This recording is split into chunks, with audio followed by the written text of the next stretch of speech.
કારણ કે અડધા વાળ ભૂખરા, અડધા કાળા, અડધા માકડિયા આવું ના થાય. કોઈ પણ એક મેસેજ જ બાળકની અંદર આવે. અને એવું થાય તો તમારે પછી પીસ બદલાવવો પડે. ઘણી વાર આપણે એમેઝોન માંથી ફોટો પીસ આવી જાય તો આપણે રિટર્ન બેક કરીને બે બાય બેક કરી દો, આમાં નહીં મજા આવે. એટલે ભગવાન જાણે છે કે આમાં બાય બેક થવાનું નથી. હવે આ કેવી રીતે શક્ય બને? જેમ કે ડીવીડી, તમે બધા ડીવીડી કે MP3 માં ગીતો સાંભળ્યા હશે. એમાં 200-250 જે કંઈ પણ ગીતો હોય એમાંથી જે ગીત તમે સિલેક્ટ કરો એ ગીત તમે સાંભળી શકો. સેમ એવું બાળકના દેખાવ માટે છે કે જે બધા ગુણોનું બંચ એની પાસે છે એમાંથી તમે જે ગુણ નક્કી કરો કે ભાઈ મારે તો બાળકમાં વાળ સિલ્કી જોઈએ છે, આંખો મોટી જોઈએ છે, નાક આવું જોઈએ છે, એ બાળકમાં આવી શકે. તમને ડીવીડી જેમ વગાડતા આવડવું જોઈએ, પ્લેયર ઓન કરતા આવડવું જોઈએ, એમ તમને આ ક્વોલિટી પર કામ કરતા આવડવું જોઈએ. એને કહેવાય છે મેડિકલ ભાષામાં જીનેટિક એક્સપ્રેશન. માતા પિતા પોતાના બાળકનું જીનેટિક એક્સપ્રેશન નક્કી કરી શકે છે. એના માટેની પ્રોસિજર તમારે લર્ન કરવી પડે. પણ તમે તમારા બાળકને, આપણી પાસે ઘણા બધા, જો તમે અહીંયા આ સુરતમાં જ આપણે એક કપલ છે જે આપણી સાથે ગર્ભ સંસ્કારના વર્કશોપમાં જોડાયા હતા અને એમના મધર ફાધરનો ફોટો છે. વચ્ચે જે ફોટો છે એ ફોટો એમણે વિઝ્યુલાઇઝેશન એક મેથડ ચાખી અને સાયન્ટિફિકલી કેવી રીતે વિઝ્યુલાઇઝેશન કરવું જોઈએ અને એમાં એક ફોટો રાખ્યો હતો અને બાળક જે આવ્યું એ બાજુમાં આ સાઈડનો લેફ્ટ સાઈડનો જે ફોટો, સોરી તમારે હા લેફ્ટ સાઈડનો જે ફોટો છે એ બાળકનો છે. હવે આપણે એના ફાધરે ખુદ પહેલા તો એવું કીધું કે સાલું અમારું એવું લાગતું નહીં, કારણ કે મધરના ફેસીસ અને એના ઉપરથી એમને લાગ્યું નહીં કે સાલું આટલું સારું બાળક પણ આવી શકે. પણ બીકોઝ ઓફ માતા શું જુએ છે આની અસર છે. એટલે આપણા ત્યાં જો પહેલાના જમાનામાં કહેતા હતા કે ભાઈ સારા સારા મહાપુરુષોના ફોટા ઘરમાં લગાડો. કૃષ્ણ ભગવાનનો ફોટો લગાડે, રામ ભગવાનનો ફોટો લગાડે. કેમ? કારણ કે એને જુએ તો એ પ્રકારના વિચાર આવે. પણ તમે જેવું જુઓ, અમેરિકાની અંદર એક દંપતી હતું, બંને ધોળિયા, એના બાળક આવ્યું કાળું, બ્લેક. એટલે હસબન્ડે કહી દીધું કે આપણું નોય, અને ડિવોર્સ સુધી વાત પહોંચી ગયા. ત્યાં સુધી કે હવે ડિવોર્સ લઈ લેવાના, કારણ કે તે કોઈ પર પુરુષનો સંગ કર્યો છે એના લીધે આ કાળું બાળક આવ્યું છે. ઓલી કે ભાઈ આપણું જ છે, મેં તો કોઈ પુરુષ સામે હું તો જોતી નથી. જજ કોર્ટની અંદર, કોર્ટ રૂમમાં જજ કે ભાઈ જો કાળું ધોળું એવી રીતે નક્કી ના થાય ડિવોર્સ, આપણે ડીએનએ ટેસ્ટ કરાવવો પડે. છોકરાનો ડીએનએ લીધો, બાપનો ડીએનએ લીધો, મેચ કર્યો, મેચ થઈ ગયો. જજ કે જો કાળું હોય ધોળું તારું જ છે, લેવું પડે, આ નહીં ચાલે, આમાં ડિવોર્સ નહીં મળે, આ તારું જ છે. બોલો કે પણ કાળું કેમ આવ્યું? હું ધોળો, આ ધોળી, કાળું કેમ? ડોક્ટર કે એ ચેક કરી આપી. 6 મહિનાની રિસર્ચ પછી એ લોકોએ ચેક કર્યું કે માતા પ્રેગ્નન્સી દરમિયાન જે રૂમમાં સૂતા હતા એ રૂમમાં બેડમાંથી આમ બેઠા થાય ને તો સામે 6 ફૂટનો લાઈફ સાઈઝનો ફોટો હતો. માઇકલ જોર્ડન, બાસ્કેટબોલ પ્લેયર છે અમેરિકાનો, કાળિયો. તો રોજ ઉઠીને કોને જુએ? Michael Jordan. રોજ ઉઠીને કોને જુએ? માઇકલ. તો ઘેર કોણ આવે? Michael Jordan. કારણ કે તમે શું જુઓ છો એ એના માટે રેફરન્સ છે. બાળકના નિર્માણમાં એ રેફરન્સ છે. તમે જુઓ, કોઈ પણ મૂર્તિકાર છે, એ મૂર્તિકાર મૂર્તિ કેવી રીતે બનાવે છે? With photographs. એક ફોટો રાખશે કે મારે આના જેવી, આ રેફરન્સ લઈ અને હું મૂર્તિ કંડારું છું તો એક આદર્શ મૂર્તિ બનાવી શકે ને. કોઈ વ્યક્તિનો રેફરન્સ, કોઈ ચિત્રકાર છે તો એ કોઈ વ્યક્તિને ઊભો રાખી છે અને પછી એના પ્રમાણે ચિત્ર દોરે છે, કારણ કે એને રેફરન્સ જોઈએ છે. એમ બાળક જ્યારે ગર્ભમાં બને છે ત્યારે માતાને પણ રેફરન્સ જોઈએ છે. એટલે ઘણી વખત જોજો, સ્ત્રી એને જો એનો ભાઈ બહુ વાલો હોય ને તો આપણે ઘણે કહીએ છીએ કે આ છે ને એના મામા ઉપર ગયો છે દેખાવ. કેમ? કારણ કે સ્ત્રીને કોણ વધારે યાદ આવતું હોય એ ટાઈમે? એનો ભાઈ. ઘણી વખત સ્ત્રીને પપ્પા સાથેના કનેક્શન્સ બહુ સારા હોય એના, તો એને પપ્પા જો વધારે યાદ આવે તો ઘણી વાર આપણે કહીએ નાના ઉપર ગયો છે, આનો દેખાવ નાના ઉપર છે. બીકોઝ ઓફ માતા શું રેફરન્સ આપે છે, એ રેફરન્સ પ્રમાણે બાળકનું ફિઝિકલ સ્ટ્રક્ચર બનવાનું શરૂ થઈ જાય છે. અને ક્યાં સુધી? હું તમને સિમ્પલ સમજાવું. કારણ કે આ એક તમે જો આમાં આઈસ કદાચ તમને દેખાતી હશે, ઉપર જે બાળક છે ને એની આઈસ બ્લુ કલરની. હવે એ છે ને એકચ્યુઅલી તો પરદેશનો ફોટો છે અને પરદેશના છોકરાઓની બ્લુ આઈસ હોય કારણ કે ત્યાંના જીનેટિક્સમાં છે. ઇન્ડિયન જીનેટિક્સમાં બ્લુ આઈ છે જ નહીં, એટલે આપણે બહુ પ્રયત્ન ન કરવો. કારણ કે પણ અમારા એક વર્કશોપમાં અમદાવાદની અંદર જ આ બેન, સોરી અમદાવાદનું જ છે, એ બેને નક્કી કર્યું કે મારા છોકરાને આવી જ આંખ જોઈએ. એટલે અમે સમજાવ્યું કે બેન બીજું બધું માંગો પણ અમુક તો આપણા જીનેટિક્સમાં જ નથી. એમ આપણા જેમ મેઘાબેને કીધું કે માતાની 5 પેઢીમાં પિતાની 12 પેઢીમાં તો હોવું જોઈએ. મેં કહું આ તો આપણી 25 35 પેઢીમાં ના આવે બ્લુ આઈસ, કારણ કે આર્યમાં આ છે જ નહીં. આર્યના જીનેટિક્સ એક પ્રકાર છે જે આપણને મેડિકલ સાયન્સમાં ખબર છે કે આપણા અમુક પ્રકારના જીનેટિક્સ છે. પણ એને બાળક આવ્યું, આંખો તમે જો એની જુઓ ને same colour, same blue colour. કેમ? માતા શું વિચારે છે? એટલે મેડિકલી આને એપિજીનેટિક્સ કહેવાય છે. આપણે જે ગર્ભ સંસ્કારની વાત કરીએ છીએ આખી એપિજેનેટિક્સ અને જેનેટિક સિલેક્શન પ્રોસેસ અને એની બ્રાન્ચ છે. જેમ કે એક સિમ્પલ નાના પ્રયોગ સાથે તમને છેલ્લે વાત કરું કે એ લોકોએ શું કર્યું કે ઉંદરો જે હતા એ ઉંદરોને એ લોકો રોઝમેરી ફ્લાવર્સ ઉગાડે ફોરેનમાં અને એની સાથે એને ઇલેક્ટ્રિક શોક આપે. હવે જ્યારે પણ ફ્લાવર્સ ઊંઘે ત્યારે ઉંદરને પેઇન થાય કારણ કે ઇલેક્ટ્રિક શોક મળે છે અને એના કારણે એની અંદર સ્ટ્રેસ ક્રિએટ થાય, એન્ઝાયટી ક્રિએટ થાય. એના જે બાળકો આવ્યા એટલે જે બેબી ઉંદર આવ્યા એમણે એવું કર્યું કે રોઝમેરી ફ્લાવર્સ ઉગાડે પણ કોઈ ઇલેક્ટ્રિક શોક આપે નહીં, છતાં પણ એની અંદર એ જ સ્ટ્રેસ અને એન્ઝાયટી જ્યારે એ ફૂલ સૂંઘે ત્યારે એને પણ એવું જ એન્ઝાયટી ને એવું જ સ્ટ્રેસ થાય. મતલબ કે ખરેખર એને એ વખતે સ્ટ્રેસ થવાની જરૂર નહોતી, પણ વારસાગત રીતે માનસિકતા માતા પિતાની, વારસાગત રીતે માતા પિતાની લાગણીઓ, માતા પિતાના અનુભવ આ બધું જ બાળકને મળે અને એના દ્વારા બાળકનો સ્વભાવ, બાળકની બુદ્ધિ, બાળકનો દેખાવ, બાળકની શારીરિક તંદુરસ્તી. અને અહીંયા જોઈ શકો છો જો આ બધા જ એક્ઝામ્પલ છે જે આપણી સાથે જે લોકો વર્કશોપમાં જોડાયા છે એ લોકોને ફિઝિકલ રીતે આ બાળક છે. હવે જનરલી આપણે જોયું છે કે બાળક કાં તો મુઠ્ઠી વાળેલી હોય કાં તો હાથ ખુલ્લો હોય, પણ આ મધર છે એ રેગ્યુલરલી એ પ્રાણાયામ ને યોગા 9 મહિના આપણે કર્યું હતું અને હંમેશા જ્ઞાન મુદ્રા. આ છોકરી ગમે ત્યારે શું હોય ત્યારે એનો હાથ આમ જ્ઞાન મુદ્રામાં જ હોય, એ મુઠ્ઠી ના વાળેલી હોય, ખુલ્લું ના હોય. એ લોકોએ સ્પેશિયલી ફોટો પાડીને મોકલ્યો કે જુઓ આનો હંમેશા હાથ આમ જ રહેશે જ્ઞાન મુદ્રામાં. બીકોઝ ઓફ માતા શું કરે છે.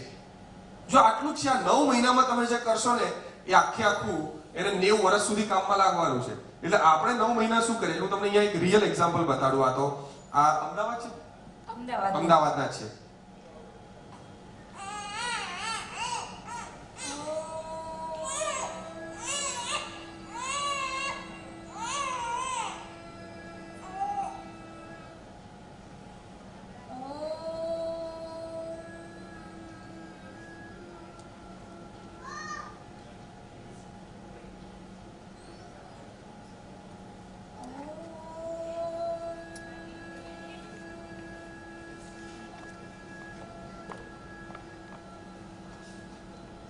બાળકને કેમનું સુવડાવવું છે? 4 વાર ઓમ બોલું સુઈ જાય, ગમે એટલું રડતું બાળક હોય, પણ યુ કેન ડુ ઇટ. પણ આપણે ટીવી, તો આપણું બાળક શું જોઈને બંધ થાય? ટીવી જોઈને. ઓબ્વિયસ છે તમે એનું કેવું પ્રોગ્રામિંગ કરો છો, ઇટ્સ ઓન યુ. તમે એને ઓમ જેવો એકદમ પોઝિટિવ, દુનિયાનો એમ કહેવાય કે એક માત્ર પોઝિટિવ વર્ડ જો કોઈ હોય તો ઓમ છે, એ તમે જોઈને સંભળાવો તો એનું બીઈંગ કેવું હોય, એ બાળકનું ઇન્ટરનલ સ્ટ્રક્ચર કેવું બન્યું હશે કે જેના લીધે આ શક્તિ તમને જોવા મળે છે. અને ઘણું બધું એવું છે. આ કેટલી અસર છે તમારા વિચારોની. આ ઓળખો છો બંને હિરોઈનને? કોણ છે? કોણ કહેશે?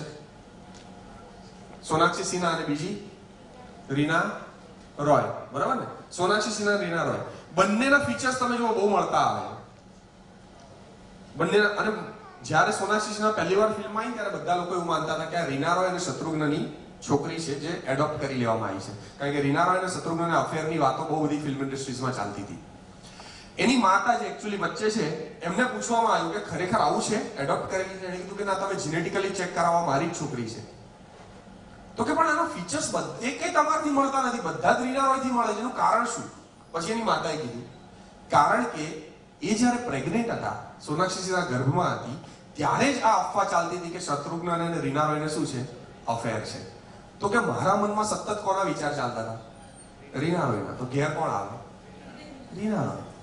હવે આ સમજવાનું, જો તમે નેગેટિવલી કે પોઝિટિવલી વિચાર કોનો કરો છો? ઘણી વખત બહેનો પ્રેગ્નન્સીમાં નેગેટિવલી પણ સાસુનો વિચાર કરતી હોય, પછી શું કે આ મારી સાસુ થઈને આવ્યો છે, તો એવું થાય ને. તે બેન 9 મહિના સાસુ જ વિચાર્યા કર્યું હોય તો એ સાસુ થઈને જ આવવાનો છે. ઓબ્વિયસ છે તમે એનું પ્રોગ્રામિંગ કરી રહ્યા છો. It's your product. એકદમ સિમ્પલ. ભગવાન એમ કહે છે કે આ તારી પ્રોડક્ટ છે, તું નક્કી કર તારે કેવી જોઈએ છે. ધેટ્સ વાય અમે અમારી ઇન્સ્ટિટ્યૂટનું નામ રાખ્યું છે Tathastu. And that is the real things. Tathastu. તમે બોલો શું જોઈએ છે? તથાસ્તુ. હવે આપણે શું વિચારીએ છીએ એ કામ કરે છે. પાછળ તો તથાસ્તુ જ ભગવાન કહે છે. તમે કહો કે છોકરો તો હારા બહુ ધમાલી હોય, ભગવાન કે તથાસ્તુ, લેતી જા. સિમ્પલ છે. તમારે જે બાળક જોઈએ છે એ બાળક તમને મળી શકે છે. અને એવા ઘણા બધા છે. ઝેરા કોલ્બોન, એની માતા એટલું એક સામાન્ય, આ છોકરો છે એક મેન્ટલ કેલ્ક્યુલેટર કહેવાય. Mental calculator. એક બાજુ તમે કેલ્સીમાં સરવાળો કરો, ગુણાકાર કરો, ભાગાકાર કરો, બીજી બાજુ છોકરો ડાયરેક્ટ કરી નાખે. પણ તમને જાણીને આશ્ચર્ય થશે એની માતાએ શું કર્યું પ્રેગ્નન્સી દરમિયાન? કંઈ જ નહીં. એની માતા એક શોપમાં નોકરી કરતી હતી, જે કાપડની દુકાન હતી. 1.5 metre, 1.5 metre, 1.5 metre, 2 metre, 1.5 metre, 1.5 metre, 1.5 metre, 2 metre કેટલા રૂપિયા થાય, 1 મીટરના આટલા તો 1.5 મીટરના કેટલા, બધું મેન્ટલ કેલ્ક્યુલેશન કરતી હતી, કારણ કે એને રોજની એ જ પ્રેક્ટિસ હતી, રોજ એ જ કાપડ વેચવાનું હતું. પણ માતાએ એ વસ્તુ જો કરી તો બાળક મેન્ટલ કેલ્ક્યુલેટર બની શક્યો. અને આ તો અદ્ભુત છે. અમે મોદી સાહેબના મમ્મીને મળવા ગયા હતા ગાંધીનગર. અમે ઇન્ટરવ્યુ લીધેલો છે, છાપામાં પણ આવેલું છે હીરાવાને. અને મોદી સાહેબના મમ્મીને અમે પૂછ્યું કે મોદી સાહેબ વખતે એટલે કે તમે જ્યારે પ્રેગ્નેન્ટ હતા ને ત્યારે તમે એવું શું કર્યું? કારણ કે આવી પર્સનાલિટી આ દુનિયાને મળવી કંઈક તો કંઈક રહસ્ય હશે. હવે એમની ઉંમર એ વખતે 90 વર્ષ હતી, અત્યારે તો 92, 93 વર્ષ, 94 વર્ષ છે. પણ એમણે અમને એટલું કીધું કે બધું તો યાદ ના હોય. में होती है जैसे आजकल 3-4 साल के बच्चे बोलने लगते कि आप मुझे प्यार नहीं करते या आपको मैं पसंद नहीं हूँ, ऐसा कभी कुछ ना कुछ बोल देते. अब जो हमारा कम्युनिकेशन है ना वो स्पेसिफिक और नॉन स्पेसिफिक ऐसे 2 कम्युनिकेशन होता है. जैसे मैं आपको बोलूं जंप, तो यहाँ पे सबके लिए जंप सेम है. मैं बोलूं रन, तो रन सबके लिए सेम है. तो ये स्पेसिफिक कम्युनिकेशन है, ठीक है. बट लव या टू अंडरस्टैंड, ये कैसे कम्युनिकेशन है? ये नॉन स्पेसिफिक कम्युनिकेशन है. क्योंकि लव, वाइफ जब बोलती है कि आप मुझे प्यार नहीं करते हो, तो हर वाइफ की डेफिनेशन अलग अलग है प्यार करने की. तो लव, अंडरस्टैंड, समझना, ये सारे नॉन स्पेसिफिक कम्युनिकेशन है. ऐसा होता है कि बच्चा आपको बोलता है कि आप मुझे प्यार नहीं करते हो, और आप उसको गिनाना, स्पेसिफिक चीजें गिनाना शुरू करते हो कि क्यों, अभी तो तुझे 2 दिन पहले गार्डन में लेके गया था, और तेरे लिए बहुत बड़ी कार भी मैं लेके आया था, और 5 दिन पहले तुझे पिज्जा खाना था तो हम रात को पिज्जा खाने गए थे. आप उसको जो स्पेसिफिक चीजें है वो गिनाना शुरू करते हो. उसकी लैंग्वेज अनस्पेसिफिक है, आप स्पेसिफिक बोलते हो. मतलब कोई जापानीज आदमी के सामने आप गुजराती बोलोगे और आप बोलोगे कि ये मेरी बात नहीं समझता है, ऐसा होता है. उस वक्त अगर आप उसको सिर्फ इतना पूछते कि मैं ऐसा क्या करूं कि जिससे तुम्हें लगे कि मैं प्यार करता हूं, हो सकता है बच्चा बोलेगा आप घर आके अपनी चाबी मुझे दे दिया करो, मैं उसको उसकी प्लेस पे लगा दूंगा. या तो बच्चा बोलेगा कि आप घर आके रोज मुझे एक बार अपनी गोदी में उठा लिया करो. उसको सिर्फ इतना चाहिए, और हम उसको सारी चीजें काउंट कराएंगे कि कार भी लेके आया था, पिज्जा भी लेके आया था. तो यहाँ पे हमारी कम्युनिटी नहीं करना चाहिए. यस, यस करना चाहिए कि नहीं? यहाँ पे करना चाहिए कि नहीं? गुस्सा करना चाहिए कि नहीं करना चाहिए? आइडियल पेरेंटिंग बोलती है कि बच्चे पे गुस्सा नहीं करना चाहिए. अच्छा, अगर बच्चे पे गुस्सा नहीं करोगे तो बच्चे को कैसे समझ में आएगा जो बिहेवियर वो प्रॉपर नहीं कर रहा है, उसके लिए उसको कैसे समझ में आएगा कि ये अलाउड बिहेवियर नहीं है? का सारा गुस्सा बाहर ज्वालामुखी की तरह आता है. बच्चा कंफ्यूज हो जाता है कि इतनी बड़ी बड़ी गलतियों में तो कुछ नहीं हुआ, ये छोटी सी गलती में इतना ज्यादा गुस्सा क्यों मुझे मिला? क्योंकि इतने दिनों से जो गुस्सा माने अपने अंदर दबा के रखा था, एक दिन वो बाहर निकल जाता है. आइडियली जहाँ पे भी बच्चे गलत काम करेंगे हमें उस पे गुस्सा करना पड़ेगा, पर गुस्सा करने का हमारी जो स्टाइल है वो बदलनी पड़ेगी. हम जो गुस्सा करेंगे वो 3 स्टेप्स में गुस्सा होगा. और सबसे बड़ी बात, कोई भी फिजिकल वायलेंस या मेंटल वायलेंस गुस्से से नहीं होगा. जैसे बच्चे को गाली बोलना, बच्चे को ह्यूमिलेटिंग वर्ड्स बोलना, ये सारे मेंटल वायलेंस है. तो न तो बच्चे पे हाथ उठेगा, न तो बच्चे के साथ मेंटल वायलेंस होगा. बच्चा कभी भी गुस्सा करेगा, बिहेवियर ऑड करेगा, पहले स्टेप में आप उसे बोलोगे मुझे अभी तेरे पे गुस्सा आ रहा है, ये आप फर्म सेंटेंस में उसे बोलेंगे. फिर भी बच्चा नहीं सुनेगा तो आप उसको सेकंड स्टेप में बोलोगे अभी मुझे बहुत ज्यादा गुस्सा आ रहा है. और तीसरे स्टेप में जो भी आपका मन करता है, मान लो आपको मन करता है उसको एक चाटा लगाना है या उसको बहुत मारना है, तो आप बोलोगे मेरा मन कर, मुझे इतना गुस्सा आ रहा है कि मेरा मन कर रहा है कि मैं तुझे मारूं.